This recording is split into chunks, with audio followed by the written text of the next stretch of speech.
결혼을 하는 것 자체가 힘이 드는 사람이 있는가 반면에 어떤 사람은 그 힘든 결혼과 이혼을 여러 번 반복하는 사람도 있습니다. 지금 소개시켜드릴 명조는 후자에 해당하는데요. 뜻하지 않게 계속 갑일간을 소개시켜드립니다. 한번 볼게요. 한여름 거목으로 태어난 팔자입니다. 여름 나무는 지엽이 풍성하고 무성하기 때문에 겉보기에는 굉장히 화려하고 좋습니다. 그러나 열매가 갓 맺히기 시작해가지고 익어가는 단계이기 때문에 보기와는 달리 실속이 부족합니다. 그래서 이런 사람들은 살아가는 모습이 다른 거목들보다는 좀 다단한 면이 많습니다. 따라서 여름 나무는 반드시 물이 필요한데 이때 물이 튼실하지 않다면 반드시 물의 근원지인 금이 꼭 있어야 됩니다. 이때 수원의 역할을 하는 금은 당연히 경금과 매울신자 신금이 두 개가 있는데요. 육친적으로는 경금이 편관이기는 해도 여름의 수원지로는 경금이 훨씬 더 유용하게 쓰입니다. 이분은 유용한 경금이 팔자 내에 있기는 한데 이때 경금이 잘만 쓰이면 갑경충이 붕충이라고도 하죠. 다른 천간의 충들은 두 글자 중에 하나를 용납하지 않아 가지고 한 글자가 망실하기 쉬운데 갑경충만은 붕충으로 그 포지션만 잘 잡는다면 둘 다 서로 충돌하는 가운데 발전할 수 있습니다.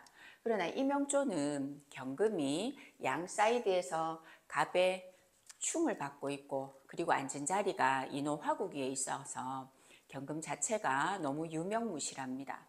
그나마 일지에 진토에 경금이 약간의 소통을 하고 있어서 이분 같은 경우에는 결혼도 가능하고 그리고 연월에 식상이 인호 삼합으로 펼쳐져 있어서 자식을 얻는 것도 수월합니다. 이분이 어떻게 살아왔는지를 알아보려면 용신부터 좀 살펴봐야 하는데요. 신진합 수국 위에 앉아있는 거목이라 가지고 절대 약하지 않지요. 물론 인호합 화국을 월지에 두고 있어서 신령은 했으나 절대 약한 모습은 아닙니다. 그렇다면 신왕신강 강약을 나누었을 때 약하지 않으므로 그러면 관을 용으로 잡아야 할 것인가 아니면 설기시켜주는 식상을 용으로 잡아야 할 것인가가 문제인데 이 관은 지금 양 사이드에서 충을 맞고 있어 가지고 충 맞는 천간의 글자는 용신으로 잡을 수 없습니다. 따라서 부득이하게 이 팔자는 인호 화국을 용으로 잡아야 합니다. 그러면 용신이 정해졌으니까 이분이 어떻게 살았는지를 한번 들여다볼게요. 대문 안에 어쨌거나 유명무실에도 관이 펼쳐져 있고 그리고 식상이 연월에서 이렇게 상대적으로 들어와 있으니까 조금 이른 나이에 결혼을 하게 됩니다.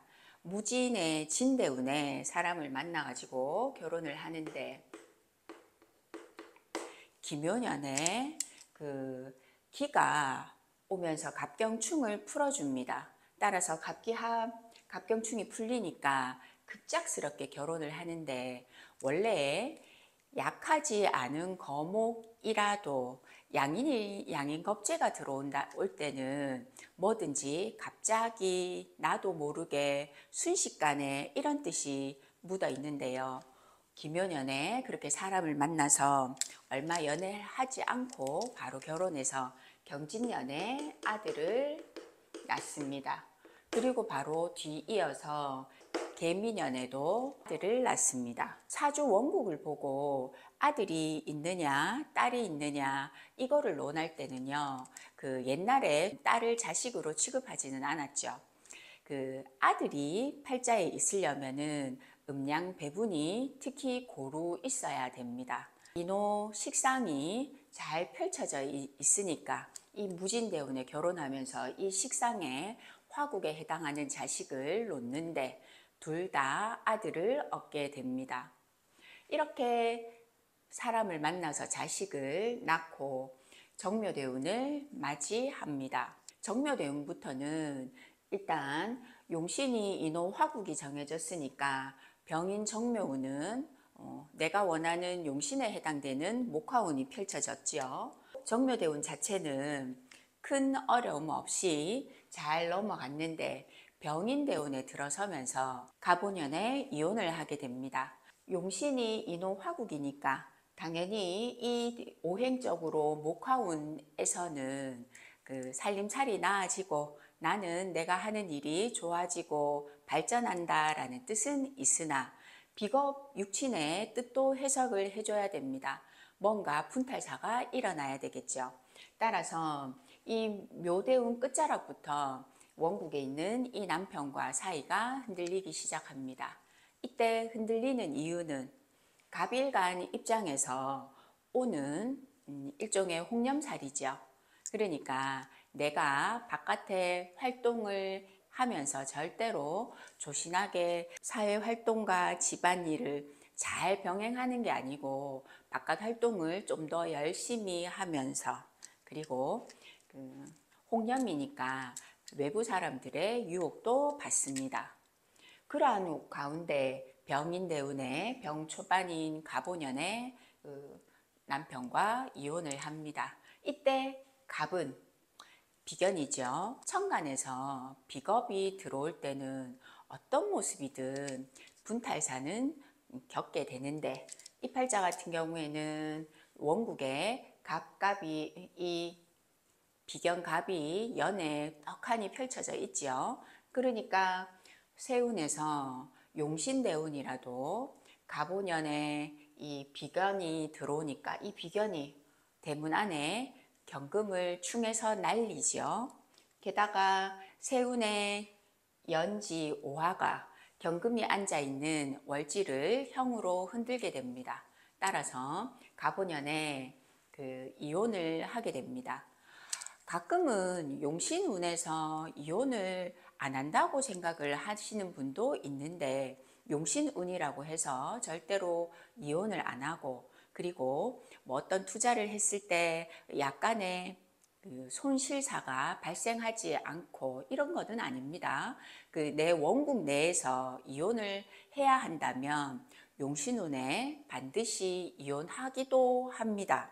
다만 이때 헤어짐으로 인해서 그 다음 일이 더 좋아지고 더 좋은 사람을 만나고 이러한 뜻이 따라오기 합니다.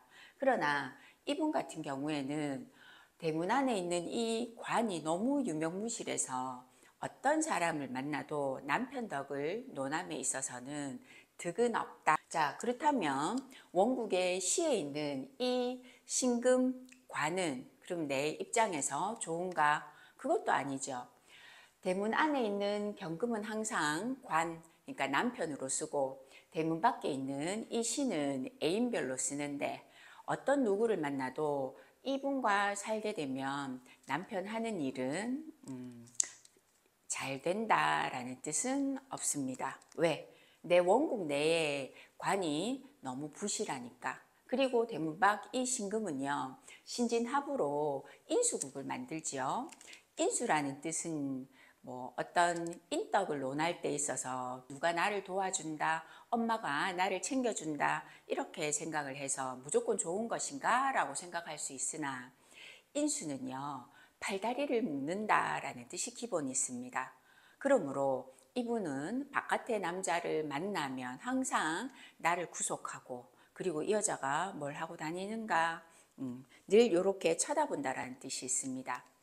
이 여자분이 이 월지의 홍념 오화를 굉장히 용신으로 잘 쓰는 분이니까 바깥에서 늘 외모도 화려함을 추구할 것이고 행동 거지도 조금 눈에 띄겠죠. 그러니까 바깥에 만나는 사람이 나를 도와주는 듯 하지만 결국 이 수와 화에 대치되는 모습 속에서 바깥의 남자는 이분을 못 믿는다, 구속한다 라는 뜻이 생깁니다. 이렇게 갑오년에 이혼을 하고 뒤이어서 바로 병신년에 재혼을 합니다. 어떤 사람과 재혼을 하는가 하면 사주원국의 자월의 갑목인데요.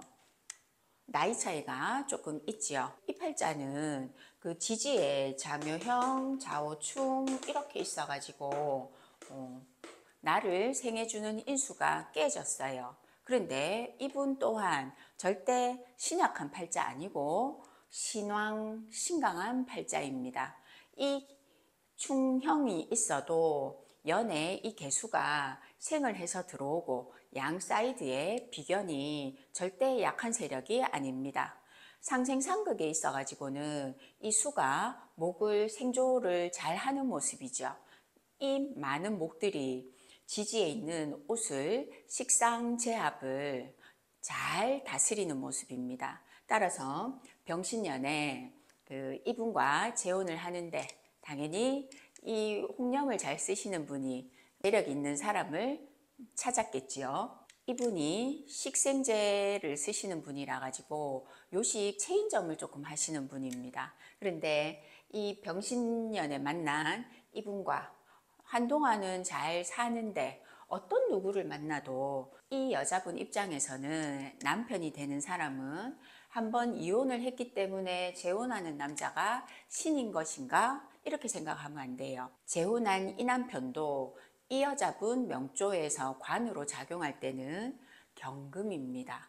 이 여자분하고 결혼을 하면서 원래 프랜차이즈 요식업을 좀 꽤나 잘 하고 있었는데 내 원국에 내가 남편 덕을 입는 게 어렵지요. 하니까 잠시 흔들리게 됩니다. 그래서 일적으로 계속 후달리는 가운데 경자 신축년을 만나기 시작합니다. 식생제를 잘 하고 있어가지고 그러면 내가 하는 일이 요식업이니까 이 요식업에 해당하는 옷을 화를 용신으로 쓰는가? 그거는 이 팔자는 아니고요. 이 팔자의 용신은 천간에 떠 있는 개수가 용입니다. 형충 위에 있어도 이 남자분 용신은 개수용이어 가지고요.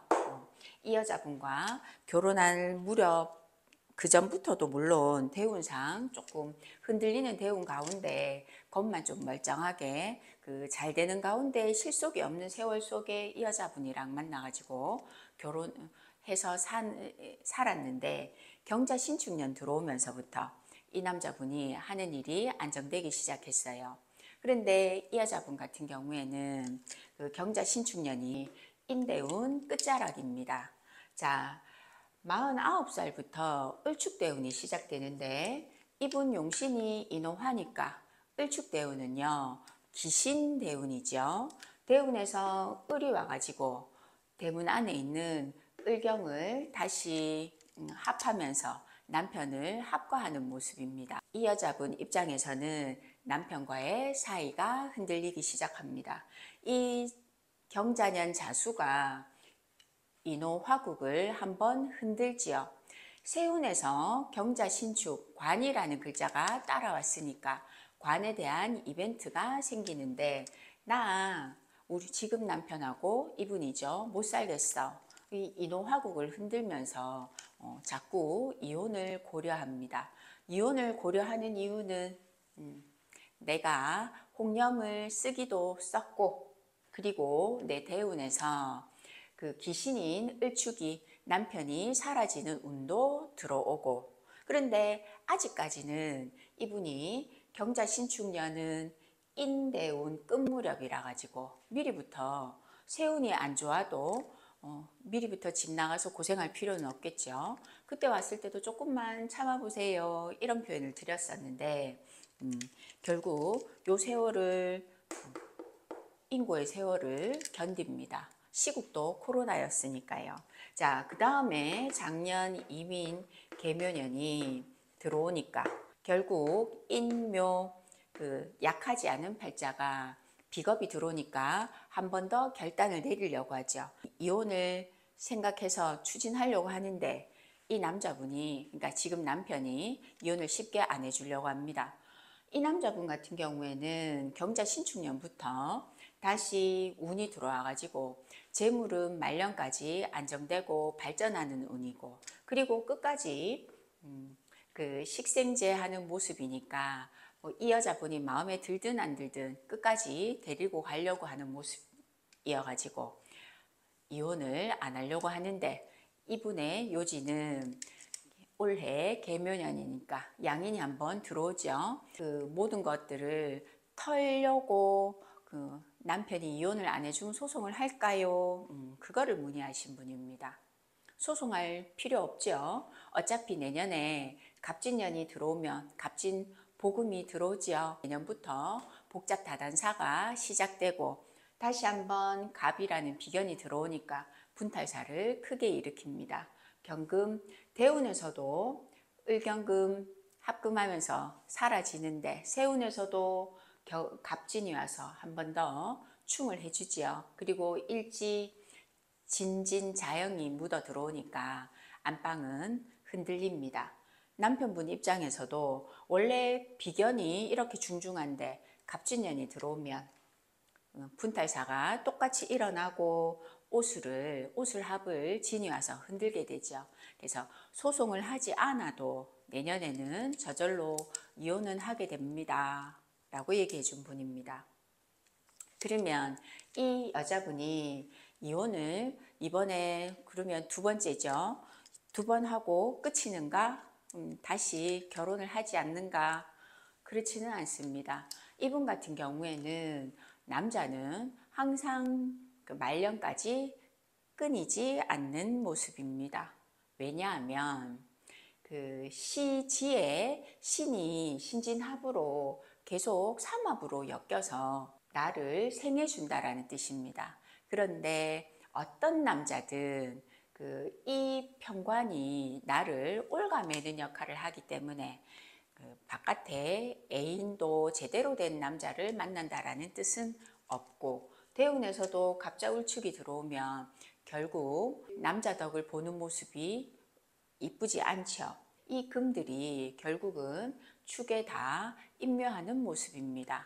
게다가 그 자축이라는 글자는 물이지요.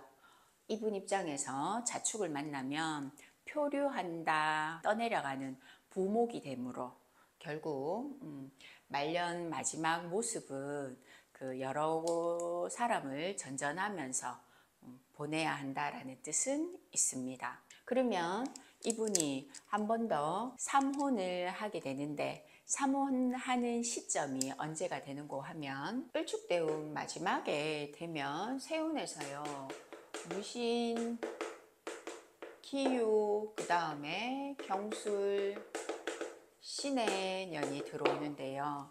자, 무신 기유년에는 어떤 이벤트가 생기는가 하면 축대운 마지막이니까 이 축이라는 글자가 육친적으로 제이기는 해도 금전적으로 득이 없는 모습이 되겠죠. 무신기후년에는 돈 때문에 여러 가지 애로사가 조금 발생해야 될 것이고, 경술 신해년에 그 인호술 화국이 한번 만들어집니다. 그리고 세운에 천간에서 들어오는 글자는 그해 이벤트가 되죠. 삼합으로 인해 가지고 한 번 더 그 남편을 맞이한다라는 뜻이 이때 들어오는데, 이때 들어오는 남자가 내한테 득이 되는가? 그거 아니죠. 갑자대운에는 글쎄요, 이 대운에는 다시 자수가 훗날 들어와 가지고 신자진이 형성이 되면 이 사문한 남편 때문에 마지막 큰 애로가 따른다 라는 뜻도 되고, 그리고 이 자수운에 간목이 부목이 되니까 아프기도 아프고, 갑자대운 다음에 오는 계해대운에는 크게 말년이니까 좋은 모습은 아니겠죠. 그래서 갑자대운 요 자부터 시작해서 건강도, 그리고 이렇게 사문했던 남편의 덕도 완전히 유명무실해서 사라진다라는 뜻이 그때 생기게 됩니다. 결국 이 남자분, 지금 살고 있는 이 남자분은 말년까지 재물 안정이 사주 원국에 있어 가지고는 튼실해서 끝까지 살면 좋은데, 이 여자분이 지금 남편과 끝까지 못 가는 이유는 이 여자분의 시지가 신이에요. 근데 이 남자분의 시지는 술입니다. 궁합을 볼 때 내가 이 사람과 평생 끝까지 정말 죽는 날까지 함께 갈 수 있을까를 논할 때는 시지 글자를 보고 그 궤도가 어느 정도 맞는가를 봐야 됩니다. 이 두 분 같은 경우에는 신자진 수국과 인호술 화국에 완전히 반대되는 궤도 속에 시를 가지고 있죠. 그래서 시지 글자가 완전히 어긋났으므로 두 사람이 끝까지 함께 한다라는 뜻은 약하게 됩니다. 결국 사문을 선택한 남자도 뒤에 뭐 들어오는 사람이지만 큰 득은 없는데 결혼을 3번 하게 되시는 분입니다. 단순하게 관은 2개밖에 없는데 사문을 한다라고 얘기를 드리면 좀 의아해 하실 수 있는데 보는 팁을 알려드리려고 소개시켜 드렸습니다.